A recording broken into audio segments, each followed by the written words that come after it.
Pada kesempatan kali ini, saya akan mereview RPP Matematika kelas 10 SMK Negeri 1 Salatiga tentang materi ukuran pemusatan data kelompok, yaitu min median modus data kelompok yang dirancang menggunakan model Flip Classroom serta terintegrasi dengan model PBL.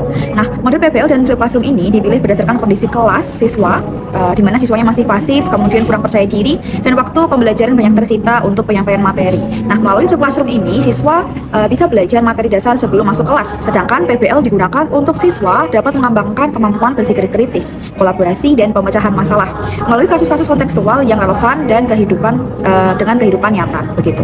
Nah, adapun RPP yang saya buat di sini itu untuk gambaran umumnya terdiri dari 3 pertemuan, di mana pertemuan pertama itu membahas tentang min data kelompok, pertemuan kedua membahas median dan modus, dan pertemuan ketiga adalah mereview atau mengerjakan ketiga pemusatan data atau mengintegrasikan ukuran pemusatan data kelompok yang disajikan dalam bentuk histogram. Nah, tujuan utamanya tidak hanya untuk menghitung min, median, sama modus, tapi juga menginterpretasikan hasilnya dan menggunakannya untuk mengambil keputusan dalam konteks dunia nyata. Kemudian, adapun keunggulan dari Flip Classroom di sini, yaitu sebelum belajar tatap muka atau pre-class seperti itu, siswa itu bisa belajar mandiri melalui video, kemudian bahan ajar dan kuis atau pre-quiz yang disediakan oleh guru atau saya di Google Classroom. Nah, dengan demikian, waktu di kelas itu dapat difokuskan untuk diskusi, kemudian pemecahan eksplorasi dan kegiatan kolaboratif. Kemudian, adapun di sini media yang saya gunakan LMS-nya adalah Google Classroom. Berikut adalah tampilan dari Google Classroom yang digunakan pada pembelajaran ini. Nah, di dalamnya itu nanti ada video pembelajaran, kemudian bahan ajar, kuis pre-class, kemudian pengumpulan LKPD, exit tiket sebagai asesmen formatif, serta ruang komunikasi antara guru dan siswa.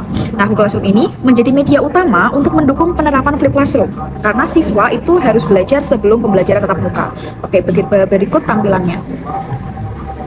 Nah, di bagian awal, ini contoh untuk pertemuan pertama, sebelum melaksanakan kelas, guru memfasilitasi ada kuis prakelas di sini. Nah, kuis prakelas di sini isinya tentang apa gitu ya? Ini adalah seperti pretestnya. Jadi, siswa diberikan 5 soal terkait pertemuan pertama min menggunakan 3 metode. Kemudian siswa disuruh untuk menjawab, kemudian nanti hasilnya akan di-review ketika di pertemuan pertama. Nah, dari sini juga nanti siswa bisa komentar atau menanyakan gitu ya, apa kendalanya ketika belajar tentang materi di materi pertemuan pertama. Kemudian, selain itu, guru juga memfasilitasi materi ajar dan ada video juga di sini. Jadi materi ajar dan video ini bisa diakses siswa. Di sini ada perintah untuk siswa itu harus atau wajib mencatat atau print kemudian tempel di buku catatan. Kemudian kalau dia masih bingung, bisa untuk melihat video yang disediakan oleh guru di sini, gitu. Supaya untuk pembelajaran selanjutnya itu berjalan dengan udah ada kabarnya terlebih dahulu tentang pembelajarannya, gitu. Nah, kemudian setelah proses pembelajaran terjadi, itu ada yang namanya exit ticket. Nah, exit ticket ini digunakan sebagai asesmen formatif atau bahan ukur atau alat ukur siswa apakah sudah paham atau belum tentang materi di sini begitu.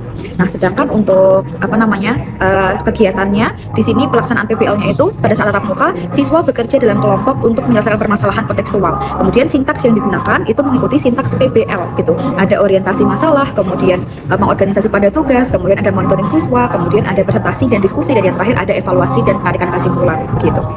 Nah, jadi kasus atau eksplorasi yang saya ambil di sini itu berdasarkan kasus nyata. Jadi tidak jauh-jauh dari kehidupan mereka. Jadi misalkan saya ambil eksplorasi tentang Taman Kota di Salatiga atau eksplorasi tentang gaji karyawan di Garmen di Semarang atau Ungaran begitu.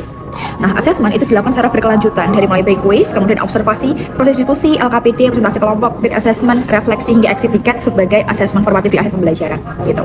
Nah, melalui integrasi Flip Classroom dan PBL ini, RPP diharapkan meningkatkan pemahaman siswa khususnya di materi konsep statistika, kemampuan berpikir kritis, kolaboratif, serta kemampuan siswa dalam menghubungkan matematika dengan permasalahan yang nyata.